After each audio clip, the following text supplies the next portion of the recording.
it's a standard in academia. You learn about, I mean, I definitely learned about it in high school, studied it in like a humanities class or something of the like, and I know that in Psychology 101, there's not a Psych 101 class that people don't learn about the Stanford Prison Experiments. I mean, it is the referred to experiment or demonstration regarding incarceration psychology.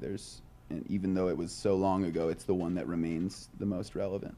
I do remember my very first meeting on this movie, like 3 years ago, was like, okay, the decision's going to have to be made early on because there is a lot of nudity in it, and the way it's described, you know, these smocks were like, we made them a little bit longer in the movie, but, you know, it was sort of like, you had to have that, like, even when you were first in coming to conversations. Is this like an ass movie or an ass and dick movie? You're like, this is just an ass movie, you know? We'll keep it down to that. But it was, It was a good ass scene. but it was, I appreciate that, by the way. But Thank you. But Thank you. we Wow, that's really I great love to hear. that. Yeah, terrific. Yeah. I did call it I I did call it agree, Flesh yes. Briefs, the movie, for a while, because it was basically set was just like a lot of flesh colored underwear. People.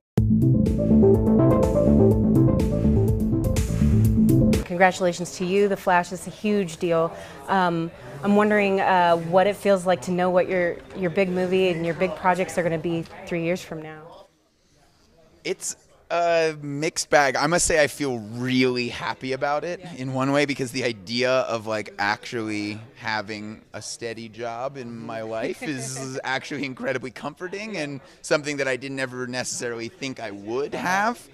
And then of course there are the like, you know, the moments of responsibility dodging adolescent me that dwells inside that is like, no, I don't want to. But that's a very small part. That at this point is a diminishing voice, and every time I think about that reality, it makes me extremely happy. You look kind of happy. Yeah. Right. You hear it in your voice that you're stoked. I am really stoked, and I would do it for 40 years. You know what I mean? Like, that contract could have said anything.